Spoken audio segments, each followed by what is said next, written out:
Unbiased America Live. We're here with our pre-Thanksgiving show. Only the most dedicated showed up for this one, which is clearly me and Kevin Ryan, who, I tried to opt out, yes, but I got peer pressured in. who is also, we have sad news, was diagnosed with clinical insanity this week, which makes a lot of sense and explains most of his erratic behavior and obtuse conclusions throughout most of his Makes me life. the smartest one on the show, too. And we also have a rare sighting of Corey Iacono from Being Classically Liberal. He exists. And he's got the nice Aaron Bra flag behind him despite his last name. He is Irish, so I have two Irish panelists and then myself. And I am a quarter Irish, so I can identify. And I'm really proud of my Irish side. Those Italians are very no good. Anyway, there's a lot on our plate here. I don't know what you build the show as, but we looked at, there were some things that went on, some goings-ons in international relations, foreign policy, which was yesterday. Was a Russian fighter was brought down over, I think it was North Turkey, if I'm mistaken. Correct me. No. Over the Southern Turkey. What was it? Northern Syria. How do you say it? Latakia? Yeah. Something like that. That's how you say it or something. Anyway, the Turkmen fighters then shot the guys on the way down. First, do you agree, any of you, let's start with Corey, do you agree with the decision to shoot the plane down by Erdogan, the president of Turkey? All right, so did we find out if it was actually over Syria or if it was over Turkish airspace? It was in Turkish airspace, yeah. It was, well, according to everybody, it was within Turkish airspace for 17 seconds. And it got, it was such a small sliver of land that it would have gone right over it in, less than 30 seconds or something. So, on the one hand, take that into account. Well, let me provide some background here, so for the viewers, if there's anybody watching, the Turkmen forces in Turkey, in and of itself, they identify with one another, even though there are Turkmen, which is an ethnicity that live in Syria. They're part of the moderate we're part of the Free Syrian Army, but they are a moderate rebel force that is fighting against the Alawite Bashar al-Assad, who wants to regain control. Russia's on the side of, obviously, Assad. So you have this conflict there between Turkey and Russia there, and it seems as though, at first glance, prima facie, that Putin was going to launch attacks against the Turkmen fighters where this Russian plane was going to, and he has gone into Turkish airspace before. He's gone into American airspace before. I think it was July 4th. And it was I don't know if it was he did it once off the California coast. He did it once off the Alaskan coast. He's a bold guy. So that's some of the background there. So it seems like we have these underpinnings here of a greater conflict. So absolutely. Obviously, you know that the Turkish side, they really don't like Assad, and they're really backing the rebels. And then you have Russia on the other hand, which really is pro-Assad. So yeah, you definitely have that background behind that. But in regards to the plane, from what I've heard, I don't know if it's true, they've warned this specific plane around 10 times before they shot it down.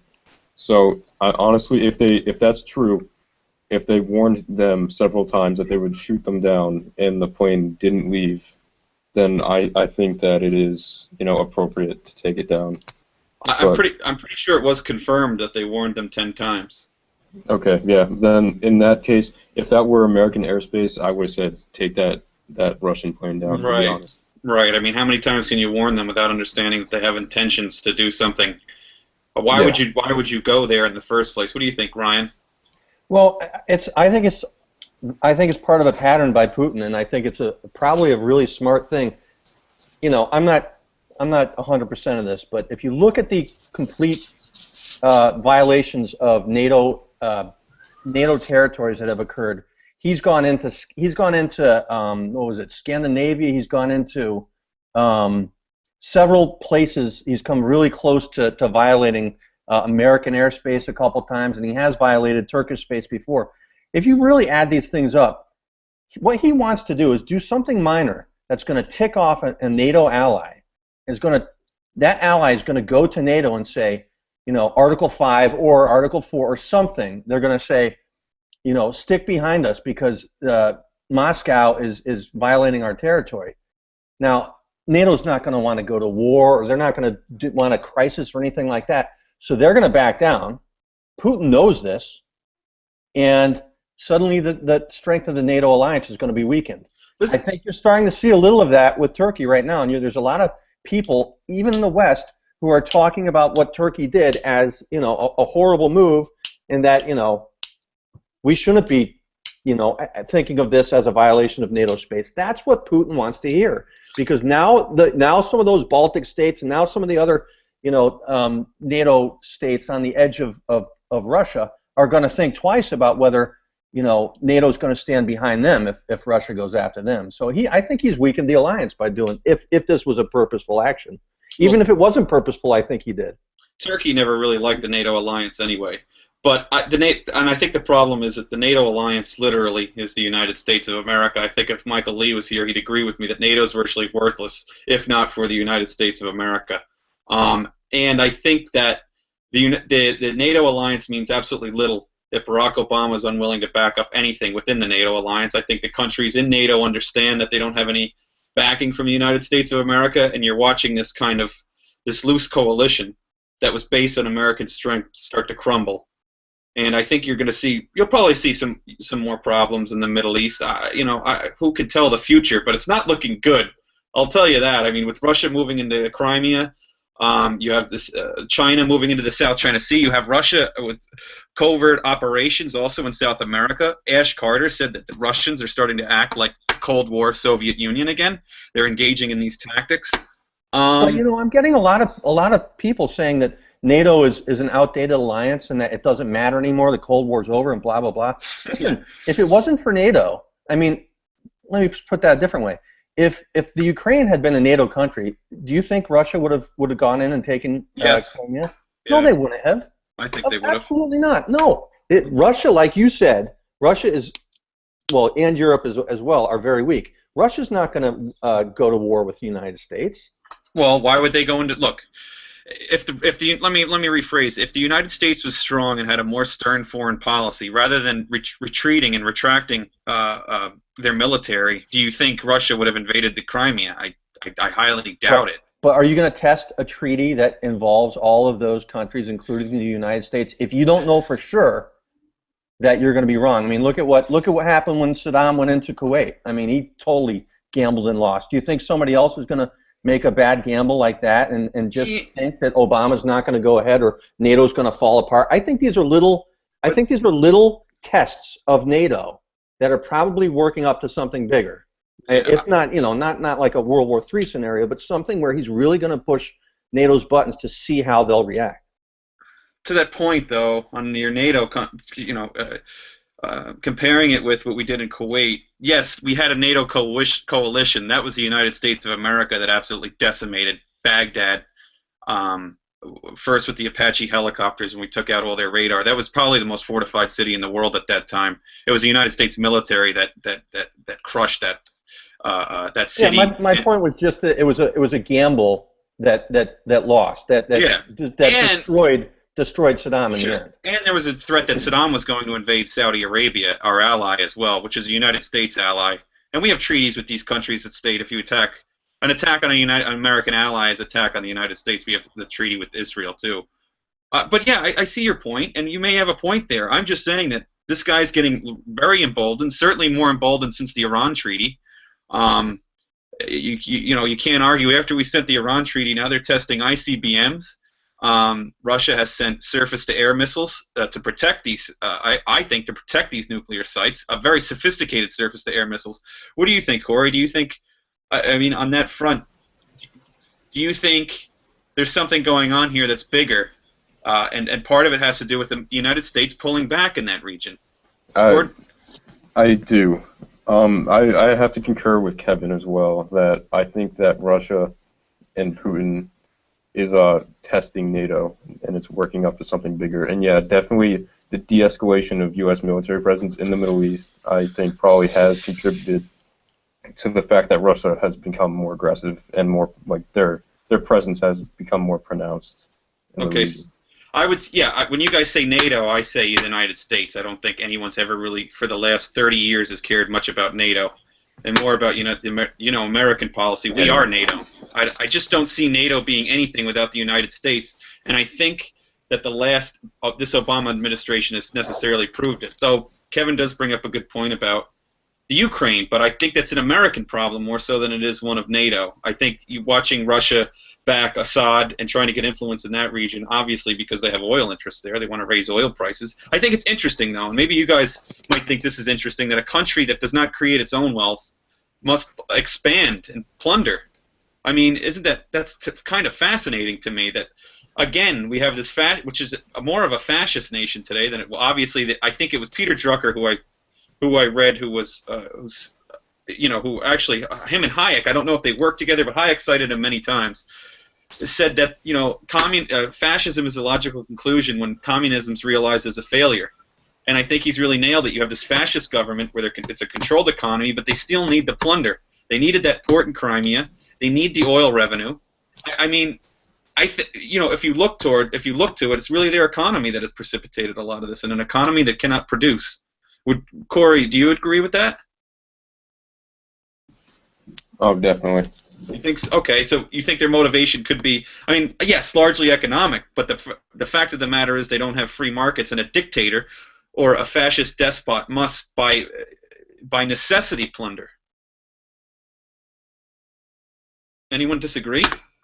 No, I think that's right on. I think corporatism is just as weak as in the long run as communism is, and I think you're going to find out that the oligarchy that controls that area is just like any other monopoly type of a situation, or where you're going to end up with a lack of innovation and a lack of capitalist productivity gains, and you're going to end up seeing what's been happening in Russia lately. They've relied too much on oil, and when the oil market has collapsed, all of these things have happened in some ways in response to that. And I don't think that's in any ways a stretch to say that a guy like Putin is doing this for a reason. So would you look at, then let me ask you this, would you look at Russia and its expansion as something the United States has to worry about, like a parasite that needs to feed to get stronger? And do you think that that would be in direct opposition to the Say that again? Do you think Russia doing this is becoming more of a threat in order to plunder, to get more money, and it's acting as a parasite that must feed?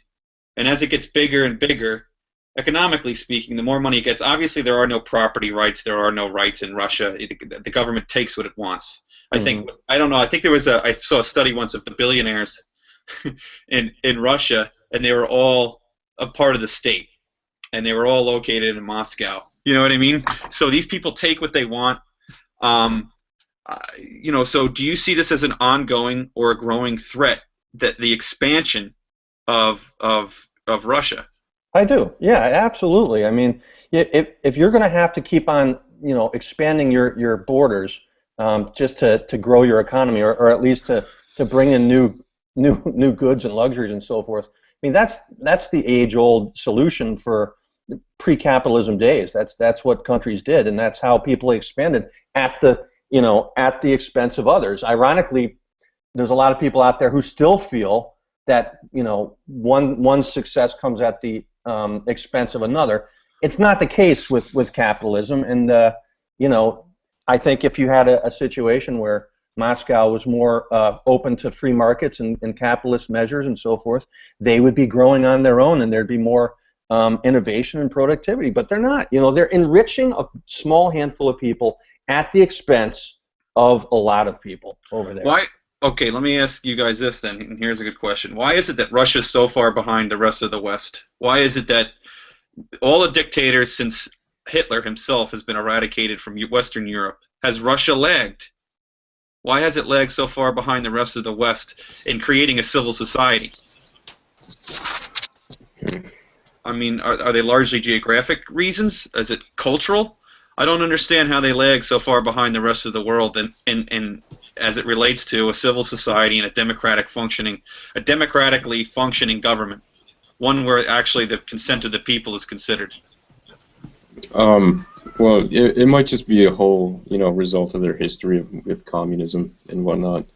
I don't know specifically. That's a but I feel that's like a tough question. That is a really tough. Yeah. I don't know. I mean, I'm sure parts of it are cultural.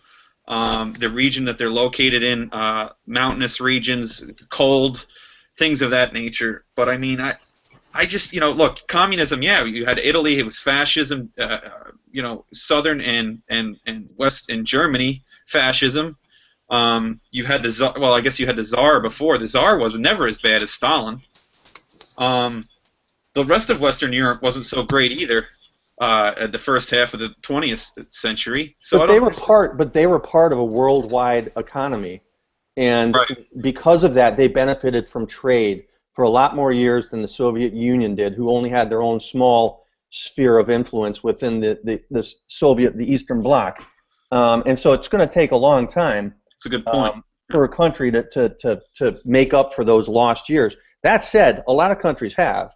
And you look at the gains that China has made by switching to a more liberalized market situation. By no means have they come, to full capitalism, or by no means have they become a free market in any way. But you look at the two countries, and one of them did a lot more to liberalize, and the other one did a lot more to sort of become a kleptocracy in ways. And you got to wonder about some of the decisions that the post-Soviet people made. But it was a lot of bad timing too. There was a crash, several crashes that hit Russia really hard in the 90s, and that didn't really affect the West as much. And I think they're still reeling from that. And then you put a guy like Putin in charge, who is a populist of the Trump vein, who is bringing in his people by saying, very charged things, and then is putting himself basically in the role of a dictator. And you've got an economy that's no longer, or that never really made the transition from the Soviet state to a Western free market style society. It never really made the transition. It never had a chance to, between everything that happened. Yeah, that's a good point, because if you look at if you look at freer countries with freer markets, a more stable and just rule of law system predicated on rights, property rights being one of the more important ones, civil liberties as well, but Britain and the United States have largely had flourishing markets and really haven't needed to expand. I mean, Britain, even in the mid 19th century, liberalizing their markets actually contracted. They left certain areas. In 1947, they left India. They left South Africa prior to that. They left China. It was 97. Was it Hong Kong they left at that time? So you see them actually, rather than plunder and grow, they actually instilled a liberalized market where they were able to grow, and actually they didn't need that land and that sphere of influence anymore. You haven't seen that with Russia. You haven't seen that certainly with communist Russia. I heard a story. I think it was Sowell. I read it was Basic Economics. I can't remember which one of his books. I read so many of them, but it was that Gorbachev came to this country and went to a grocery store. And here's the leader of the country, the guy that essentially allocated their resources, walked into a grocery store and couldn't understand why there's so many types of yogurt, and there were all of these things in the shelves. He couldn't figure it out, and he doesn't understand the role of prices. Obviously, monopolistic competition and differentiation, but nobody cares about that. But yeah, I don't think the average American would understand why there's so many varieties and what that's due to, And what's crazy is that Bernie Sanders says we don't need all these brands of deodorant. We're going backwards. This is why I did this Basic Economics series on UA. I don't think anybody understands how economics works, how people act, and how people react, and how incentives influence behavior. What do you think, Corey? Do you think it's just a lack of Again, we've gotten into this many times on the show. Is it a lack of understanding basic economics? I mean, I think it is, because at least in my high school, they didn't even teach economics, and Wow. I don't know how it is for most public schools, but my public school did not teach economics at all. I didn't have it. Did you have it, Kevin? Yeah, it was available in high school. It wasn't, it wasn't required or anything. It was available, and I ended up majoring in it in college, and I graduated in '92. And quite a few people went the economics route, and I still think it's a fairly popular course of study. But in general, the American people are just absolutely clueless. Corey, Go ahead, think the biggest fallacy that is destroying America is the fixed pie. You know, where one person's expense or one person's success comes at the expense of another. It totally goes towards why somebody like Bernie Sanders is doing so well, and it's false. Yep. It goes back to they don't understand where wealth comes from. Yeah. Corey, did you take economics? Do you have economics offered in high school? I never did. There was never anything remotely I close. didn't have it offered. There was no course. It wasn't like option. You had civics though. You had to take civics, right? Yeah. Where are you located? You're in Rhode Island, right? Yeah.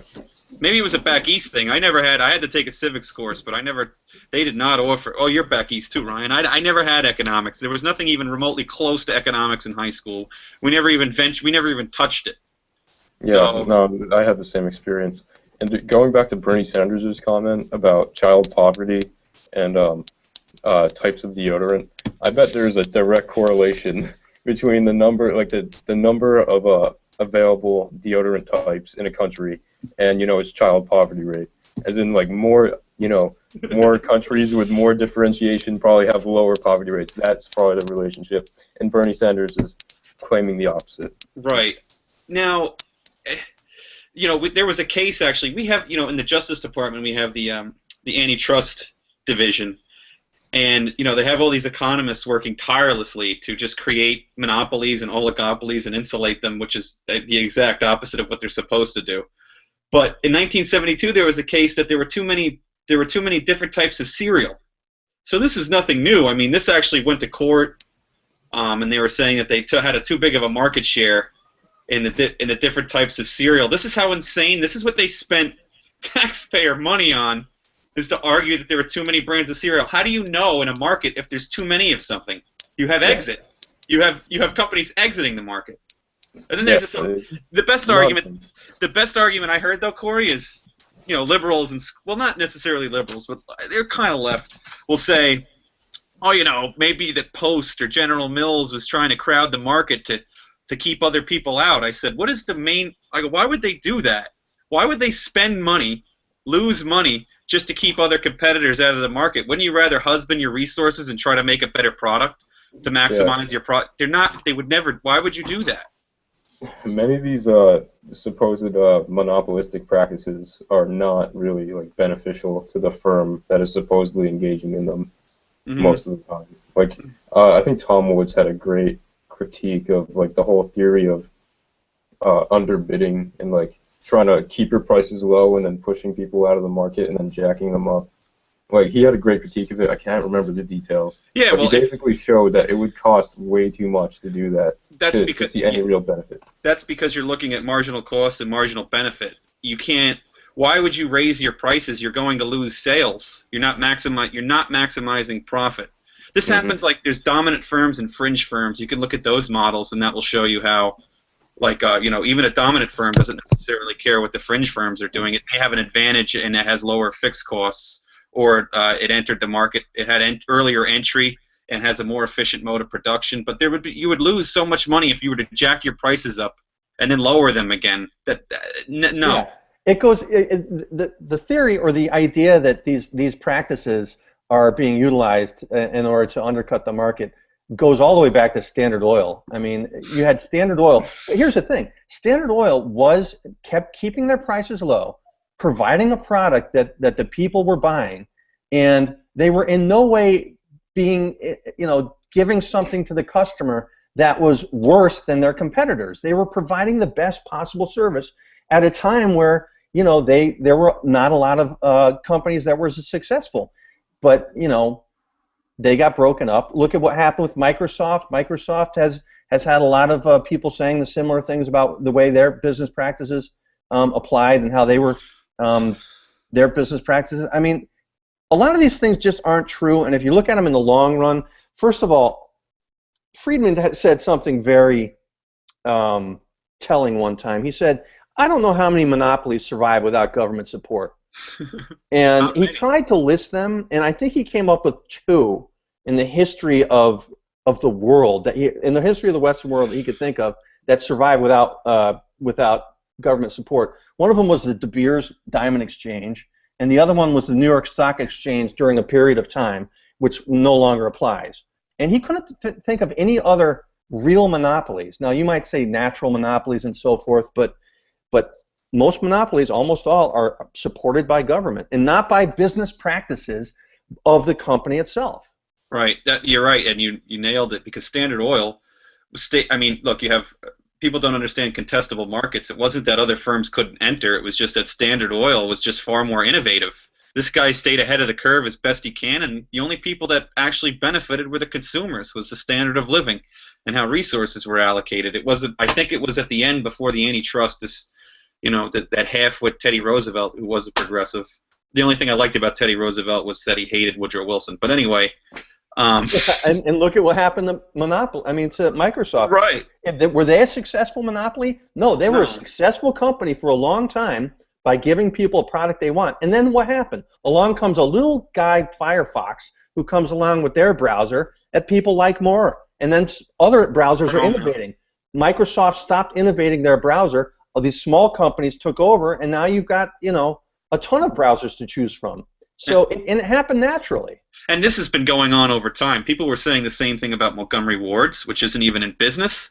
Yeah. Sears, who was, was it a mail order? It was first a mail order company, Montgomery Ward, and so was Sears. And I think J.C. Penney started to open the department store and started to change that model. Sears went to that model. Montgomery Ward went to that model. But these places went out of business. And you had the A&P grocery chain that also was considered a monopoly, and then stopped innovating, and they didn't change their style, and eventually went out of business. I think something happened. One of the owners died, who was the innovator, and they stopped innovating.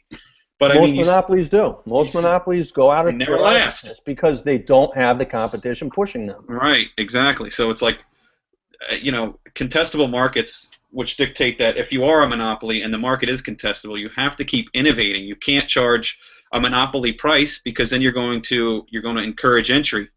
Schumpeter wrote about this too. Joseph Schumpeter wrote about monopolies and how they have this incentive to not necessarily charge a monopoly price, is that they don't want to have the profits in that market encourage entry by other firms. So they either keep innovating or they lower their prices, which is fascinating. People just think monopoly, bad. Well, it's not always necessarily a terrible thing. Depending on big does not mean bad, and big does also not mean monopoly. Those three things: big meaning bad, it's not the same, and monopoly is not the same as big. Mm-hmm.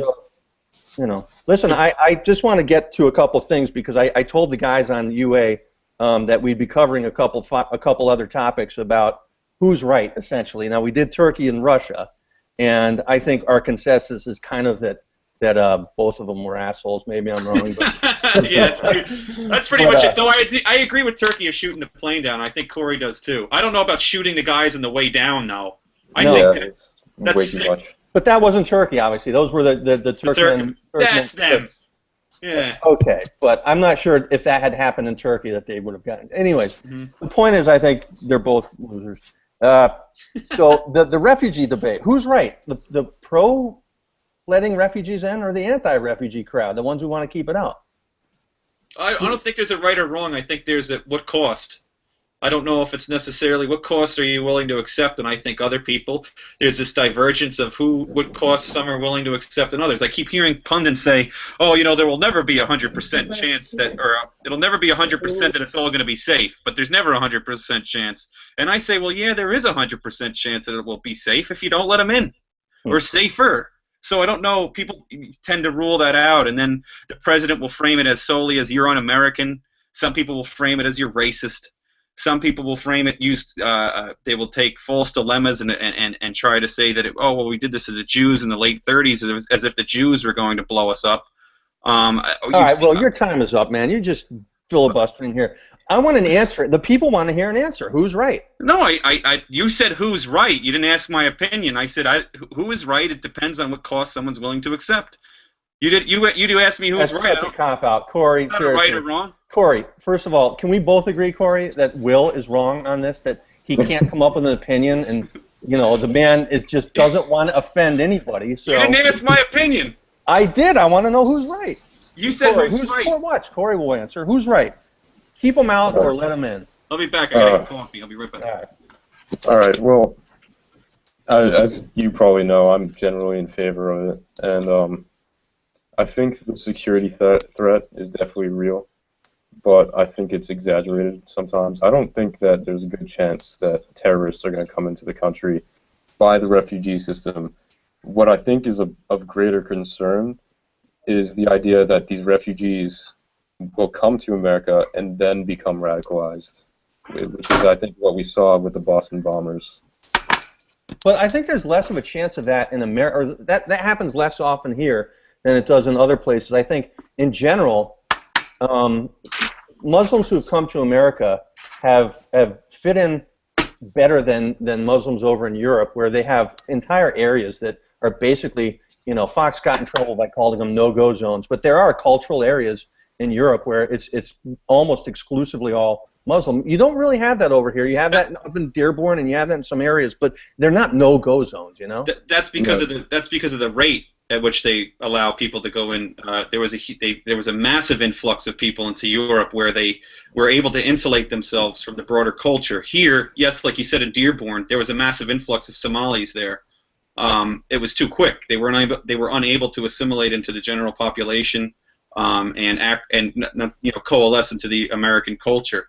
You see that when the rate of immigration, irrespective of where, they're able to insulate themselves from the dominant or the majority culture. I think you're absolutely correct about that, to be honest. And I'm just gonna butt in just for a second. Mm-hmm. I know a few Muslims, and they've all assimilated, and they're foreign as well, and they've all assimilated very, very nicely to Western civilization. But my friend is actually in France, and he's actually in Paris, and he says exactly what Kevin was saying, was that they're like, politically correct or not, there are no-go zones where people will not go, because it is an entirely different areas, because the Muslim concentration is so high, and of course they have a different culture when they're foreign. So I think that's definitely a real concern. When it comes to refugees, I think letting in 10,000 isn't going to be a big deal if you spread them out like over the country. 10,000 people is nothing. But when it comes to like Europe, I think the assimilation problems are definitely much more pressing, because you have a relatively large influx of people, and they're all accumulating in the same places. Right, and they're coming in basically like the old trade routes. They're coming over a very particular path, and they're ending up, all in. They want to go to Europe, and that's where they're ending up, and it's much harder to get across that Atlantic Ocean. So, yeah, I think it's a benefit to us. But what about, Corey? What about, and this is the argument du jour lately, and I know you guys have heard this forever, that if you have 100 M&Ms, and you know that one of them is poisoned, are you going to take a handful and eat it? Are you going to actually take a handful knowing that just 1 out of 100 is going to kill you? Would you do it? I mean, how do you get past that argument? It's just about risk. Like, basically what you're saying is that, would you take a risk? Yeah, and like, honestly, I wouldn't risk my life over eating M&Ms, but you risk your life every day when you go in, when you drive your car. I've been in several car accidents where I probably should have died, but like, you risk your life every day.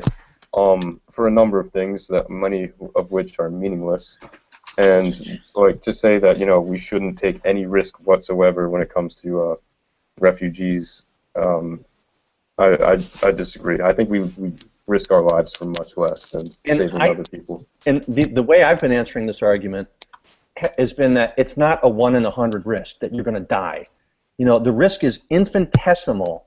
That you take in 10,000. Yeah, you know what? You might get one who might injure somebody or kill somebody, but the risk to you and the benefit of having the people come into the country who are going to benefit, the American system, the benefit probably is way more than the risk, even if the benefit's not that great. The risk is so small that something's going to happen. How are you assessing the risk? Well, because we have, how many Americans have died in terrorist attacks? Well, it doesn't. The terrorist attacks weren't the case of refugees coming here from another country. I don't know if you can take. I don't think that you can have a statistical sample that's coming from the country of origin where the terrorists are at this point, and extrapolate that into a case that doesn't resemble the first case that you compared it to. How many have died in this country from a terrorist attack? The terrorist attacks were entirely different.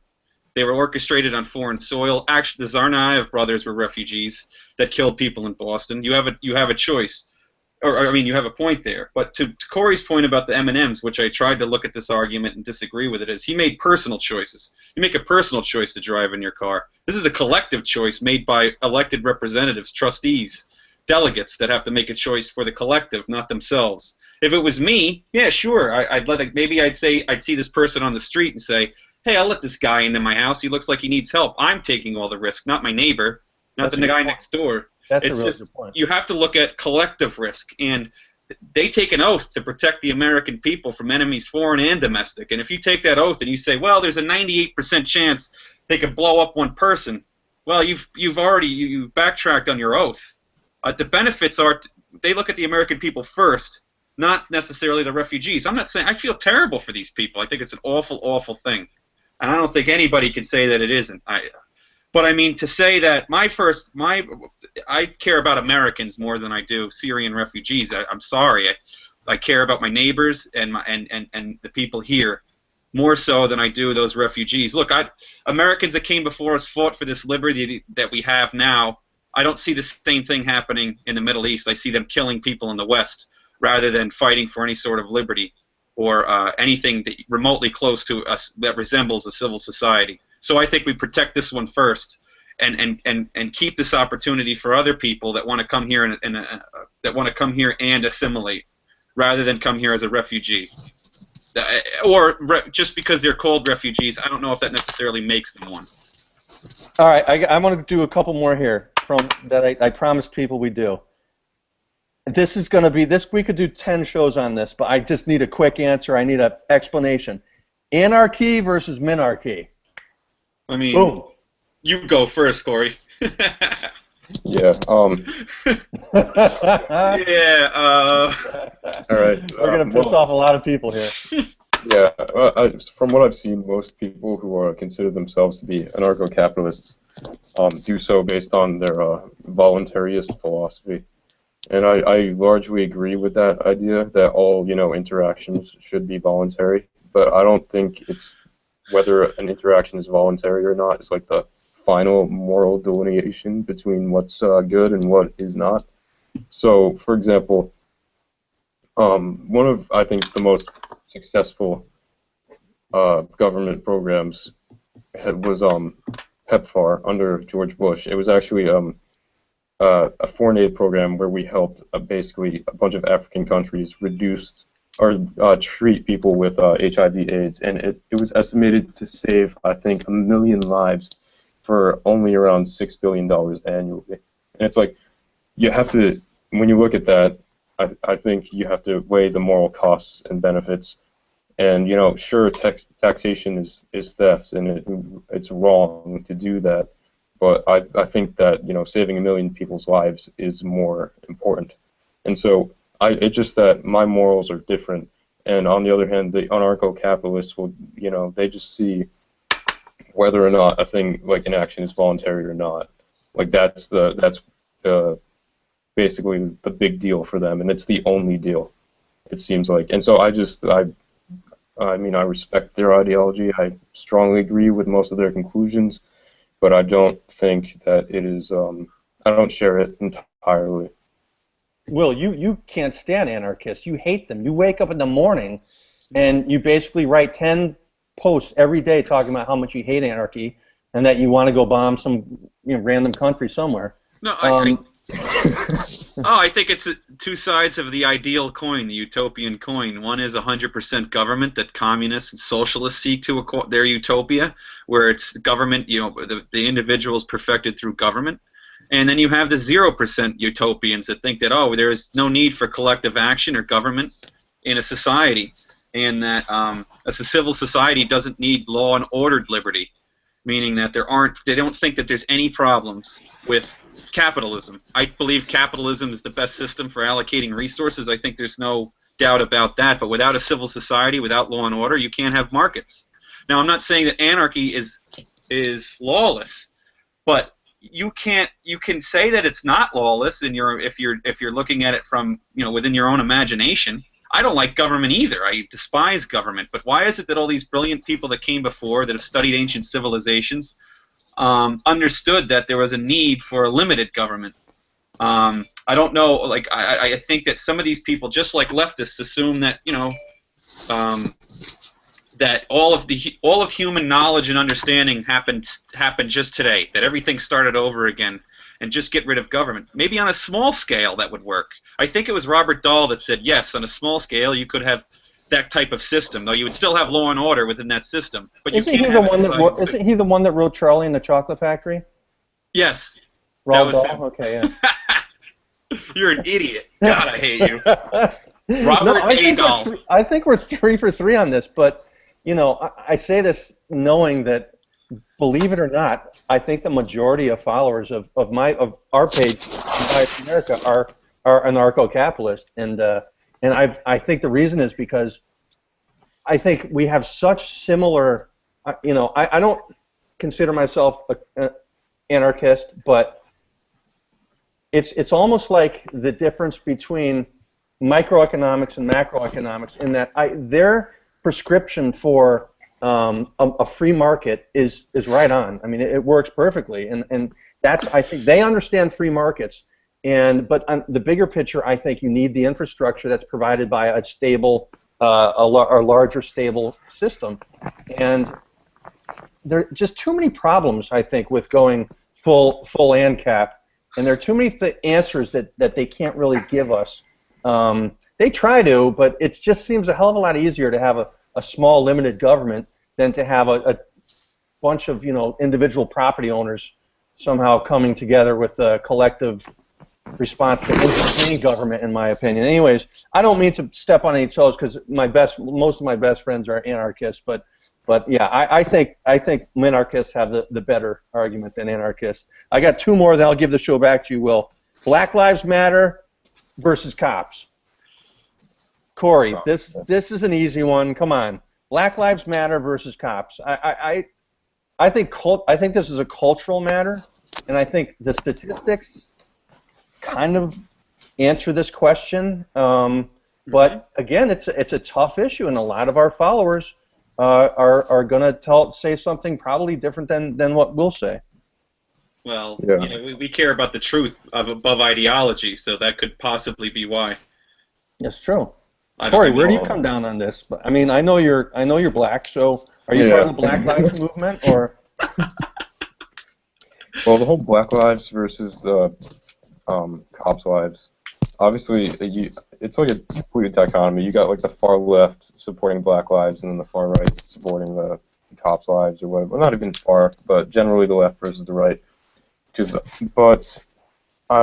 In regards to Black Lives, it's definitely interesting. I sympathize with it just because I understand the fact that black people are generally more likely to be killed in an incident with the police or whatever. I understand that these people think that their wives are treated as insignificant when because of historical confrontations with the police ending badly for black people. So I get that. The problem that I have with the movement in general is that they seem to be more among the totalitarian left. Like these are the people who want to censor people for offending minorities. A new Pew Research study just came out that found that 40% of people my age, 18 to 25, believe that the government should prevent people from making offensive comments towards minorities, and those are the Black Lives Matter type of people.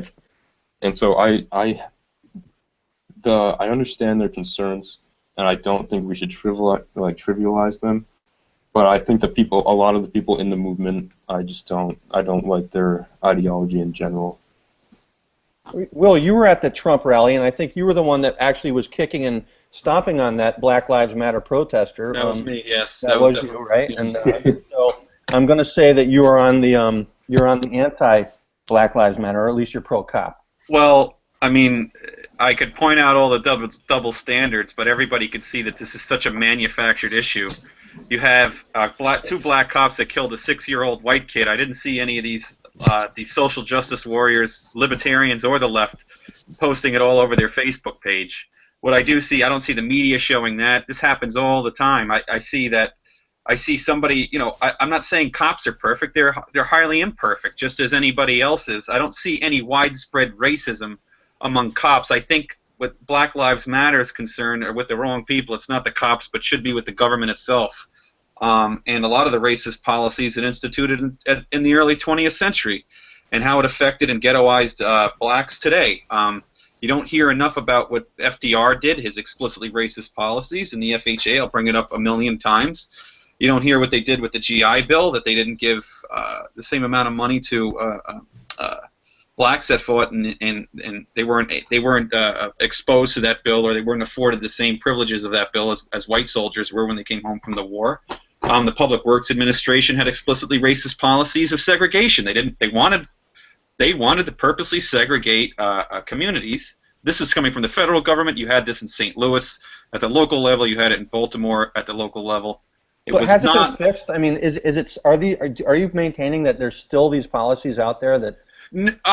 I don't think, no. There's not in the same vein, but there's still policies that allow them to remain segregated. Among them being the welfare state. Yes. Unintended consequences. Of course. Well, I don't know. I don't think it's unintended, but everyone else seems to think it's. I don't think it's unintended. I think it's to maintain a victim culture. You've seen the left infect institutions such as the college campuses, and I'll tell you what. There is no dearth in the rhetoric against whites on college campuses, and I'm talking about hateful rhetoric that if you're white, you're a white supremacist, and solely because of your skin color, you're racist. I'm not. I mean, I wish I was kidding, but they are saying that somehow because of my skin color, I'm a racist, and everything I got is because I have this white privilege that I'll never know about. You see, because I'm white. This is what they do. They take away truth arguments. They don't want dissent. That's because they have a horrible argument and they know it. They know it's crap. But this is what they do. You said populism. This is demagoguery of the first order. That's what this is. And they've created a class of kids that think that they're victims and that now they're taking it out on the cops. This is what they're doing. They can't, these are kids at Dartmouth. These are kids at Yale. These are the highest institutions, the highest elite white institutions in the country, and they're saying my wife discrimination. Went to Dartmouth. Oh, she did? What are you saying about her? I'm saying that your wife is a good Italian lady. If she was on this panel right now, I'd even it out, and I'd be in, But I mean. Yeah, and you'd be hitting on her, I'm sure. So. Duh. But I mean, this is just, it's contrived. Go ahead. I think both of you guys make great points, but I come at it from a different angle, but arrive at the same conclusion. I'm not really the culture warrior. In fact, not that long ago when all this started, I was firmly on the sides of the people that were being the black people and that were saying that we're being killed by police at a higher rate and that we're being unfairly chosen for violence over white people. And so I wrote some posts on it, and then I tried to dig up the numbers on it to see whether or not it was true, thinking, of course it's true. You've heard so much on the issue. It's got to be true that black people are being killed more often by police than white people. Well, here's what I found. It is true. As you know, if you adjust for population size, it is true. Blacks are being killed by police more often than whites are being killed by police. But adjusting for population is an arbitrary adjustment. It doesn't take into account the fact that some people never meet a police officer in their entire life. If you don't commit crime, in all likelihood, there's not going to be a policeman coming to your door ever in your life. So to adjust by population isn't really that good of a it's not that sound of a policy. Right. What you want to do is say which group ends up being confronted or is in more encounters with police more often. And so as a proxy for encounters, I used arrests. And I said, okay, so instead of adjusting by population, let's adjust by arrests. And which race is killed more often as a percent of times that they're arrested? and it turns out whites are killed more often. It's something like for every 29,000 arrests, a white person is killed, whereas for every it's the other way around. 29,000 arrests, a black person is killed. For every 26,000 arrests, a white person is killed. In other words, white people get killed more often per encounter with police. Now, I got people telling me, well, arrests, what does that mean? So I then changed the numbers to look at violent arrests for crimes like murder, for crimes like rape, for crimes, violent felonies. And again, it was even a wider disparity. Whites are killed more often as a percent of time that they encounter police as blacks are. And I've tried to tell this to even people who are friends of ours, the Josie Wales of the world, the people I really admire and respect. You can't tell these things to them because it's in their head that blacks are victimized by police more often. But again, it boils down to how many crimes they commit and how often they're encountered by police. Their ideology dictates that the police are an appendage of the state. They represent force and coercion. Therefore, they're going to hate the police. It's just it. I mean, that's just a form of bigotry. That's bigoted against somebody in a blue suit and a badge. They're bad by their nature, you see, because they're this evil, coercive appendage of this evil state. You know what I mean? It can't just be the government itself and that there's good people that work for the government. You know what I mean? It has to be. That plays into it, certainly. I mean, if you're walking down the road, if you're a white person walking down the road and you don't have these thoughts in your head that the police are coming after you, you're probably going to defer to them a bit more than a black person. I have that feeling every time I see a cop that they're after me. So there's going to be less of a conflict. But here, my point wasn't to say why it happens more often or less often, just to say that, you know what, folks, you're wrong. As a percent of encounters with police, white get killed more often. And what you really need to find out is why are blacks committing crime, or why are they being arrested so much more? There we can have a totally different argument for a different day. I have one more thing to go through before I will unfortunately let Will have his show back, but he'll love this one.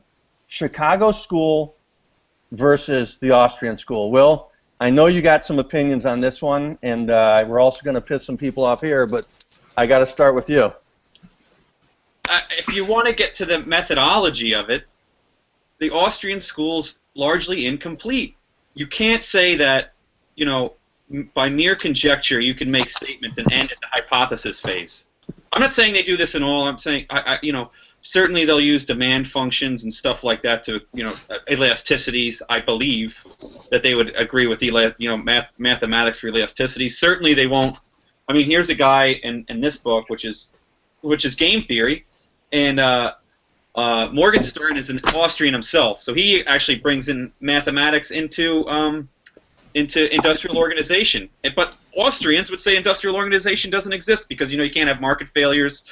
You can't have these. There's no such thing as natural monopolies and so on. There is problems with it, meaning that it's become more ideological than it has been scientific. Whereas the Chicago school has been more scientific. Take monetarism for example. Friedman never wanted to have, I don't know how many times I could say this, did not want a Federal Reserve. Friedman acknowledged one that exists, and if it did exist, its job was to maintain a stable currency. I don't know how many times I've heard Walter Block say that somehow Friedman wanted a monetary control by the government. I don't know where he's getting that from. I don't know if they just don't understand monetarism.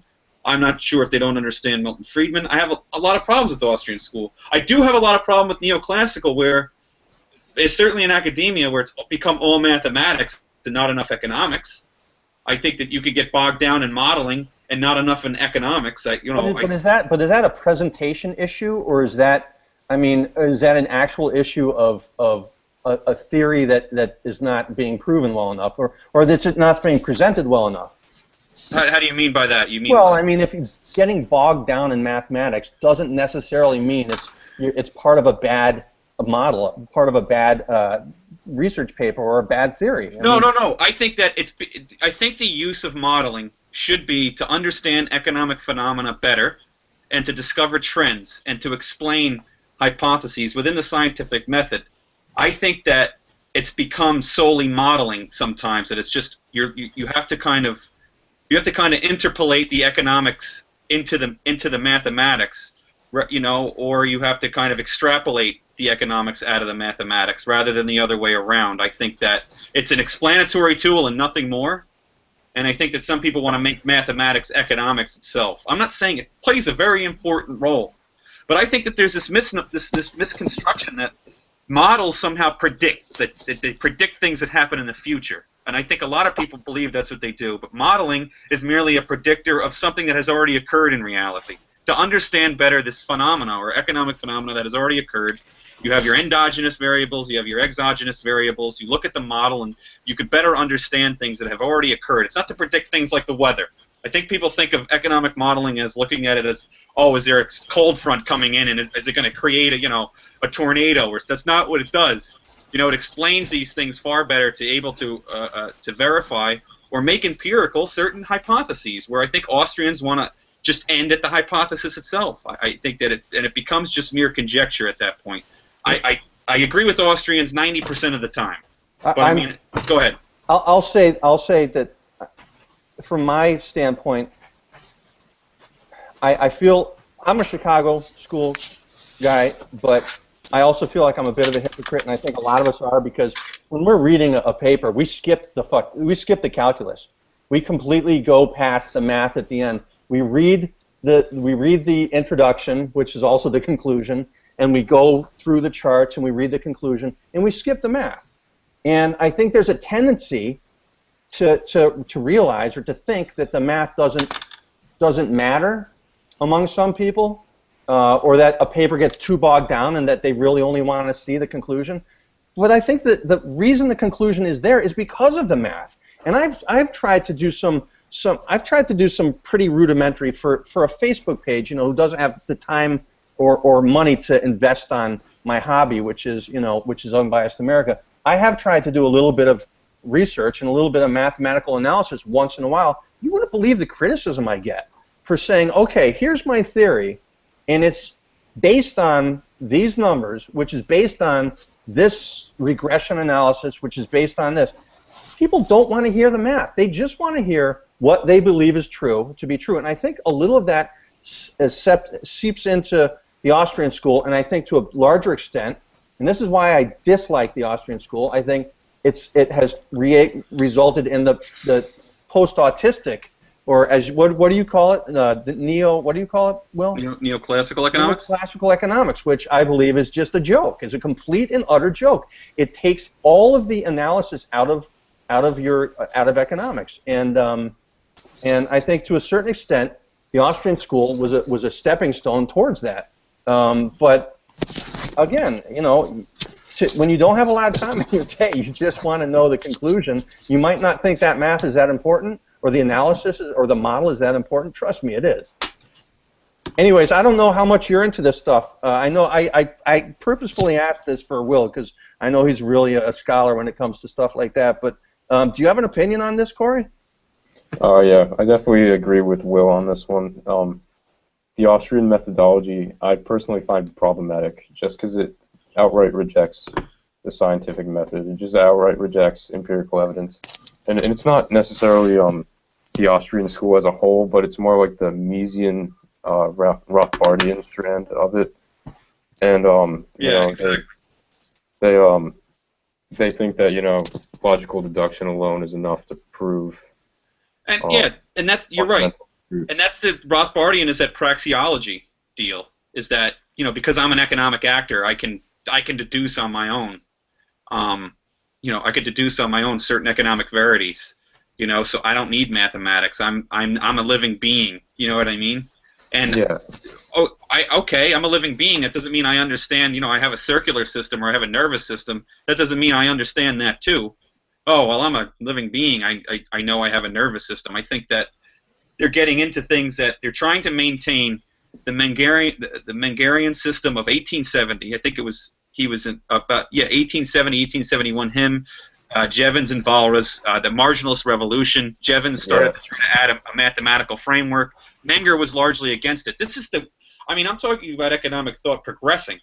And then you had, they were trying to add mathematics. Menger was staunchly against it, for the same reasons he was literally the father of the Austrian school. Then you had Alfred Marshall, who in 1890 wrote Principles of Economics and added the mathematical component, and he is considered the father of neoclassical economics, and we've been growing from there. But you had people like Mises that didn't want math in it. Didn't want math involved in economic methodology, and he was very dogmatic, and he was angry, and Rothbard picked that up too. But why? I mean, why? What is the problem with the scientific process? What is the problem with math that leads to these objections? That leads to the differences between the two schools? It's because they believe firmly that it's the social sciences, that you cannot test people. I mean, it's true. Look, as an economist, you can only look at things that have occurred in reality. We can't go into a laboratory and test things specifically. We can only test what has happened today and what has happened in the past, right? And things that there's actual concrete data. That's what makes it a more difficult science with that regards, as opposed to physics, where you can go into a lab and have these controlled tests. But that certainly doesn't mean that we can't gather data that exists, or look at things that have happened in history and use the same methodology. I think that's kind of where they're wrong. They have these axioms, and it's axiom, and this apodictic system of because I say it is, therefore it's true. Well, what did you have any? I think you saw on YouTube. There's a video of David Friedman, arguing with Robert Murphy, and he's saying it's mainly just conjecture, and you haven't used anything to explain it further, or to find out perhaps you could be wrong. You know what I mean? Or maybe you could be right, but there's something that you missed. There's another factor that could contribute to some of these things. So that's where I see. Go ahead, Corey. I think this is partly ideological. Yes. Because there's probably significant emphasis on ideology, and that's why I think a lot of anarcho-capitalists are definitely Austrians. I think they like the idea of not being able to be disproven, because I actually saw Tom Woods wrote an article. I really like Tom Woods. He's an awesome historian. He's written a lot of good stuff, but I had to disagree with him on one article. He wrote that economic deductions and laws can't be disproven by empirical evidence, and to say that you can't be disproven, it does not rub well with me. It's the Francis McCloskey argument. Look, a lot of this too is blowback from Keynes, and the Keynesian multiplier, the macro models and macroeconomics in general. I can see that. I take macro in a Keynesian format, and I see a lot of garbage. These models are terrible. Beyond terrible. And some of them are still in use. So I understand their concern, but that doesn't mean that mathematics as a whole is unuseful. I think they see this in the terms of monetarism with Friedman, that Friedman's models and his certainly macro models on trying to find inflation and what the Federal Reserve should do is they see this math as some sort of statist evil. You know what I mean? I think that's part of it, and part of that relates to what Corey said, ideology. Can the three of us at least agree that while we're on the same page, can we all agree that we have tremendous sympathy and a lot in common with the Austrian school, if not being completely in agreement with them? I think we're cousins. In other words, if you want to say that we're brothers, brothers, and not even cousins, I would agree. But the difference is, though, the way that the two schools and the two adherents and the two followers of the two schools go at each other it's not worth that. There's better targets out there. But I know people like to see, who is better, who do you think is better, and so forth. But I think all three of us, and it's the same thing with anarcho-capitalism. I think we probably all come down on the side of not being anarchists, but certainly being close enough that we can call them brothers, if not cousins or whatever. So I think all three of us have similar views as they do, as well as we all do to each other. Mm-hmm. Will, I will let you have the show back. Everybody who is can probably stop watching the show now. Anyways, Will, it's you. No, that's an interesting argument. I think I missed the show when Walter Block was on. I would have loved to have had this debate with him. I know he debated Brian Kaplan, and I I didn't really necessarily like Brian Kaplan's arguments that much. I think there was a lot he missed. There was a lot he didn't cover. I think they were trying to focus too much on utility functions. Austrians despise utility functions in their use in Lagrangian multiplier. I don't know, Kevin, you probably used that. Didn't you? You probably took an immediate or advanced micro. Yeah. And some of them I'm still trying to forget. Yeah. Yeah, I know those indifference curves though, and finding optimum, maximizing utility through the Lagrangian multiplier is fascinating. Yeah. To see that come out. It really pushed me towards being an Austrian.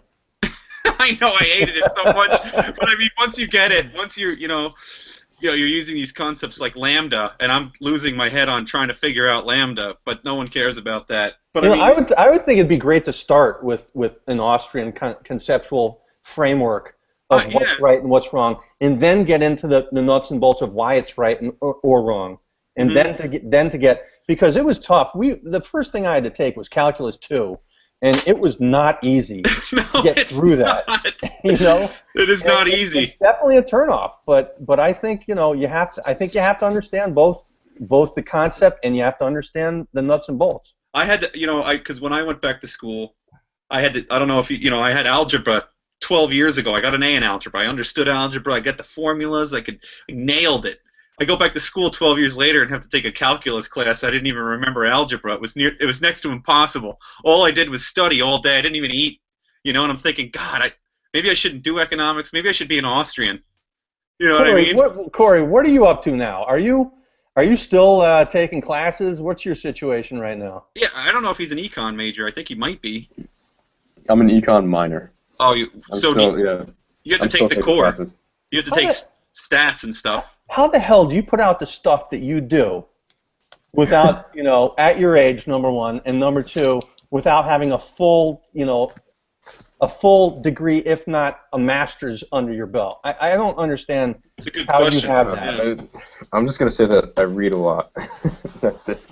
I mean, when I was your age, I needed help, finding my own pee-pee to go to the bathroom, and you're what, 21? Yeah, I just turned 21. Yeah, I couldn't even function at 21. Seriously, I had a drool ball. I was like Kevin is now. So I don't. Well, to be honest, Corey was one of the first people that I recognized what he was doing over at BCL. He saw what I was doing, and I think it was one of the first. And were you probably 18, 19 at the time? Yeah. I had no idea what your age was. And then I find Palumbo's written books, and he was 12 at the time. So, I mean, the two of you, it's outstanding. It's unbelievable what you guys have done, and I just didn't think we should close the show without saying that I'm just a gigantic fan. Oh, yeah, you and Palumbo. Look, don't get me wrong. I think, you guys do a great job. Sometimes I disagree, but I think that, God, here I'm having a disagreement with a kid that's 21. I didn't even know half of this stuff at 21. I think I started really getting into it later. I don't know how you've done it now. I mean, I was just so busy getting drunk and doing dumb things and not caring about anything. So, I mean, you guys have a way head start. I mean, Kevin's going to die soon, and you guys have I don't know how many decades left. So you're the next generation here. You're moving up. But no, that's definitely a good point. It's funny because you're being classically liberal. Yeah. I was going to start a page called the same exact thing, but I saw that there were two other ones, and one of them was yours. And I don't know, if the other one still exist? So instead you started the anal conservative? No, I started the Chicago Boys, you jerk. The Chicago Boys. But to be honest, I really do think that you do, Kevin, you do a great job at Unbiased America. I always appreciate Will's analysis as well. There's a lot of points Will makes that I kind of overlook, and that's probably a result of my own biases. No, look, I don't know if it's it's not that you're young. It's just that I had a lot of time to think about these things, longer than you have. I wasn't a dummy at your age. I thought a lot of the same things that you did, and I had those same convictions for a long time. I just didn't fight them out over Facebook. You know what I mean? I fought them out, and being wrong. Not that you're wrong, but I've said being wrong a lot of times and getting pissed about being. I used to hate being wrong, so I'd go and I'd look and try to be as unbiased as you possibly can. And of course, there's always going to be your biases are going to creep in. Look at Kevin's posts. You know what I mean? Those things there. But I mean, it's just, yeah, you got to really throw. I was so dogmatically libertarian at one point. It was just like, oh yeah, government bad, and then you see, wait a minute. If you start everything off that government's bad, then that's all you look for in your conclusions. I totally agree with that. I used to be pretty far to the left, and then I jumped all the way far to the right, almost to the point where I was an anarchist. And then, like, over time, I've just become more like I'm trying to look at things level-headed, and I just describe myself as center-right, and I'm not trying not to be dogmatic or anything. Over time, used to be? How is that possible? Kevin, what do you describe yours? What do you describe? We at UA. I mean, being classically liberal, you're more. I don't know. Our pages are similar, but Kevin, we're described as libertarians all the time. This is a libertarian page. You know what I mean? I find that funny. I don't consider myself necessarily a libertarian. I take those the dimensional ideological quizzes where they plot you out on the 4-dimensional or that 2-dimensional graph, and they tell you where you are exactly. Every time I take that, I end up right in the middle, and it says you are perfectly unbiased. Every single time on every one of those quizzes, it says I'm unbiased. So I was like, you know what? Maybe I'm God. Maybe I'm right. Maybe everything I say is true. Maybe I should start a page where I give other people my perfect knowledge, and they can learn a little bit from me the way that people have learned from Jesus, or learn from the free markets. But what would you label yourself as? I'm not going down that path. No. So I knew it. So I'd say you're a Bush Republican. Oh my God. That's what I would label you. Look at that shirt. George and I were arguing at the bar last night, and I was yelling in his face. We almost got in a fist fight. So you're wearing a white Hanes T-shirt under a Banana Republic collared shirt. It's Gap. It's not Banana Republic. Yeah, whatever. And you have a foyer with 2 French doors, and your skin is white. You're a George Bush. Have you ever thought this might not? Have you ever thought maybe this is a green screen? No, I have thought that it's probably like one of your living rooms that you probably never use except for the show only. No. And you probably have a bigger living room somewhere adjacent. That's what I think. I'm sitting here with the Koch brothers, and we're putting on this big show for all you guys, and I'm going to get paid. After the show, I'm going to get paid, and you guys are getting 0. Corey, look at the size of that couch. That's bigger than my whole house. What do you do with that? That says more about your house than it does about my And you notice it's in front of a fireplace. There's no television. They just hang out and talk about how rich they are there with their fine scotch. Go to Architectural Digest. You won't see a single television in any of those houses. Yeah, I know, exactly. This is what the George Bushes do. They go to the same Architectural Digest. I don't even need any more proof. You're so rich it makes me sick. God, anyway, this is why I hate poor people, right here. Let's get to the winners and losers here. I'm sure we could do this off the top of our head. Winners and losers of the week. Kevin, you go first, since we'll give Corey some time to think about it. The winner I talked about a little earlier, and it's a tough one because he could just as easily have been a loser. But I think I'm going to give it to Putin because I'm starting to buy into this argument that his little jabs at the NATO alliance are going to end up working. They're going to foment divisions, and he's going to end up weakening the alliance, which he's wanted to do since he took office. He's the one who said that the fall of the Soviet Union was the greatest tragedy of the 20th century, and I think he wants to get rid of NATO. He wants to reverse the gains or the losses of the Soviet Union, and I think this is part of a little bit of a strategy on his hand, and I think it's working. And I honestly think it was, if not just sheer luck, I think he might have actually had a hand in what happened in Turkey and making that happen. And either that or luck. Either way, I think he's the winner of the week. The loser is Don Lemon, the CNN anchor. What happened? Okay. Yesterday, I was watching, they were trying once again to foment some sort of a civil disobedience or violence, whatever. I don't know if you guys are familiar, but there was a cop in Chicago shot a black guy 16 times in 15 seconds. The black guy he didn't have a weapon, or he had a knife, I'm sorry, but he wasn't being violent in any way, shape, or form. Clearly the policeman who did that was at the very least negligent, and at the very most, a murderer. I mean, there's no other way. Even his police comrade said it was just, way above what anybody should ever expect. Anyway, so this video came out, and CNN had a 24/7, breaking news coverage going, saying a video is about to come out. People of Chicago, you should get on the streets and be ready for this video, and drink a bunch of alcohol and then gather up in the city center, and then we'll show you the video. I mean, it wasn't that bad, but it was basically CNN inciting violence for ratings. The video came out. Don Lemon saw the video for the first time, as the same as all of us, because they showed it for the first time. His reaction was, I was hoping it would be more graphic. He said that on air? Think about that for a second. Kevin, he said that on air. On air. Now, I've tried to go back and get the transcript, because when he said that, I was not really paying attention. But he said, I was hoping it would be more graphic. And then he elaborated. He said, it doesn't really show the officer making all the shots. You don't really see what's going on, and I was hoping to see more.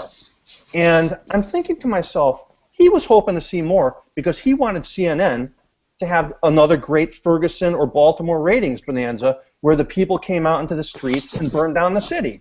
And this is the same guy who did the same thing in Ferguson and Baltimore. Don Lemon is the worst journalist, if you can even call him that I have ever seen, by far. Look, the journalism at CNN has been pitiful for a long time, and I think the only place they actually play CNN anymore is in airports and doctors' offices. I think even liberals, you see, tune into Fox News. I really do. It just literally, look, Fox News bothers me. It's definitely a Bush shill network. There's no doubt in my mind about that. But I mean, look, it's the, I would go there for my certainly special report. Bret Baier has got to be one of the best journalists on TV. Yep. I cannot, there's no one that can touch that guy. I don't know another show that's as good. I loved Bret Hume, and he was Bret Baier is the successor to Bret Hume and so forth. But, I mean, CNN, I think, although, to be fair, I like Wolf Blitzer. There are people on every network that I like, including MSNBC, including Fox. I think you have to go on a person-by-person basis. But Don Lemon, I just think, is a total hack. I struggle to find a good one at CNN.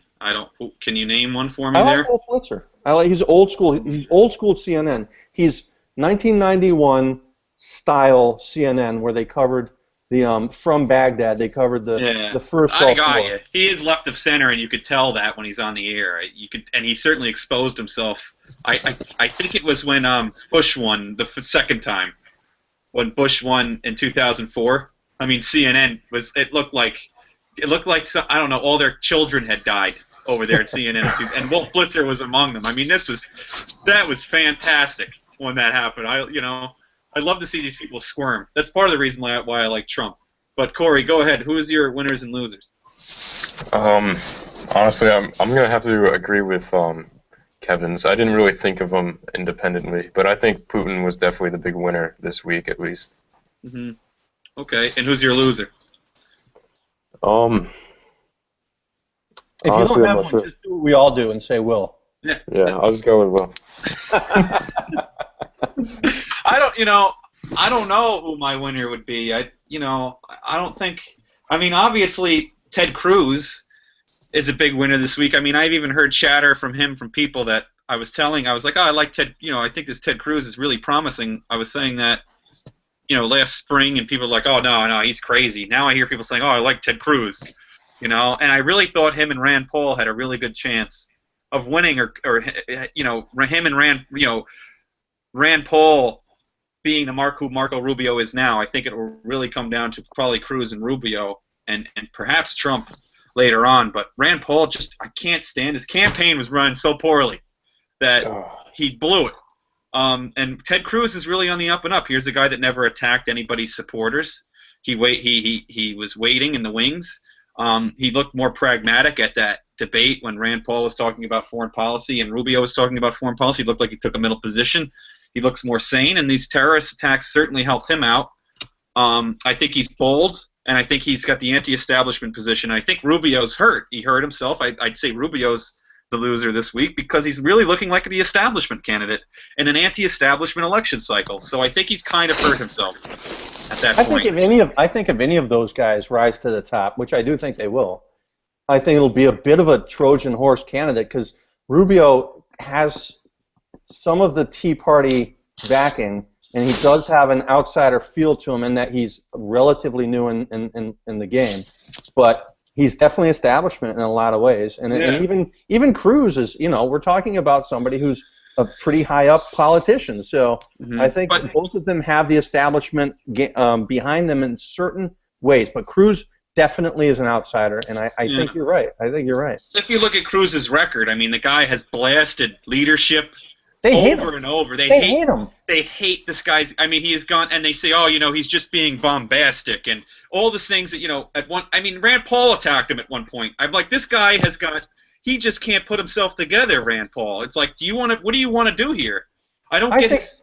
Here's the problem. I think I always knew Rand was going to lose. I don't necessarily think it was Rand's campaign. I think he just is. The world's not ready for somebody who's libertarian. I disagree. Because you have too many people are still conservative, too conservative to take some of the more liberal stances that he, at least on paper, gives mouth service to. That's the funny thing. He says a lot of things that come across as liberal, but his voting record is the most conservative out of anybody on there. Look, the guy there is very little difference between him and Ted Cruz. I think just rhetoric, perhaps. I think the issues that Rand Paul tends to focus on are, how much are we going to spend on our military? And, okay, we get it. You're trying to position yourself. But libertarians don't win elections. Stop. Just, here is a guy that was on with Bret Baier months ago that took a strong Reaganite position, and he meant it. And here he is with the refugees. He doesn't want to let them in. I think it's not a play to get conservative votes. I think he's legitimately concerned. I think the problem was his campaign, and partly due to his personality. I know people that have worked on his campaign that have said that he doesn't take advice from his advisors, and most notably during these debates. He never takes his debate advice. I think that's one of the problems. He comes off as smug, and he's very smug in these debates. He comes off as angry. And I think that's part of the problem. Also, I think part of the problem is obviously up until this point has been liberal bias. Nobody wants to ask Rand Paul a question, and establishment establishment GOP bias that don't want to hear from Cruz or Rand Paul. So I don't think that's helped, but I certainly don't think he's helped himself out. Attacking Trump supporters, that was the dumbest thing you could do. You sound like one of these keyboard warrior libertarians. What are you doing? Well, that's the whole thing, is that people keep saying that Trump has reached his limit. He's at about 25 to 30% of voters. But you know what? That's a lot of voters. That's a lot. And if he's not going to go above that, who's going to get them? Yeah, I know. So that probably who gets the Trump voters is going to decide who ends up in the president, or at least the nominee. And Cruz got a lot of the Carson supporters here. I mean, they broke off and went to Cruz. I think you'll start to see when you see a head-to-head between Cruz and Trump. I think you'll start to see a bit more people lean Cruz's way. Corey, do you give a shit about Republican politics? Somewhat. I wanted Rand Paul to win. Clearly, he's not gonna. Look, and let me say this, and maybe I'm just being too optimistic here. I think if Rubio falls, I think Rand Paul can pick up some support too. Jesus, you're stupid. I just think if he changes his campaign and he does something at least that resembles having half a brain, and maybe not have, I hate to say it, you have Libertarian Girl here as your social media wizard. What the hell are you doing? You know what, though? Corey's right. You're the loser of the week. I mean, come on. This gets serious with your campaign. I'm embarrassed. Anyway, it was a good show. We'll be back next week. I don't know if we have a guest. We'll look and see. And we got one. We did, yeah. And at some point, I want to get Walter Block on and talk about the Austrian school and Alfred Marshall and so on. We tried to get into that with Horowitz, but we didn't have enough time. We should ask our pages who they want as a guest and try to get them. Yeah, I know. I think they'll I don't know. We'll have to look and see. Yeah. I think we did that once before, and I think it was overwhelmingly like Thomas Sowell. And I think there was another guy that Tom Woods brought up that people wanted on, Scott Horton or something. Scott Horton, he works at the Mises Institute, I think. I think he's at Liberty.me. Really? So I think we can get him on. I don't know what he does. I'll have to look it up. Well, we got Corey on, so that was a victory. This is Corey's second time on the show. Showing, I know. It's only the second time I've ever seen him in the flesh in my life. Probably the greatest admin out of all of our pages combined. Didn't we think that he him will and Matt not were the come on same show person? ever. Didn't we think that him and Matt were the same person? Yeah, well, I mean, we never saw. They were never in the same room together. We only saw pictures of Corey. Do you guys sometimes like combine to form like a Captain Planet or something? Like what do you? Once in a while. Yeah, when your powers combine. Well, if you're not drinking, you should be, buddy. Yeah, I really should. But anyway, happy Thanksgiving, Merry Christmas. Enjoy your food. Don't eat too much. Kevin will probably drink too much and pass out by 10 a.m., so I don't have to worry about him eating too much. Plus, yep, see what I mean? He's already begun. You already had half of that. Oh, you're sick. All right. Thank you, everybody. We'll see you next week. Happy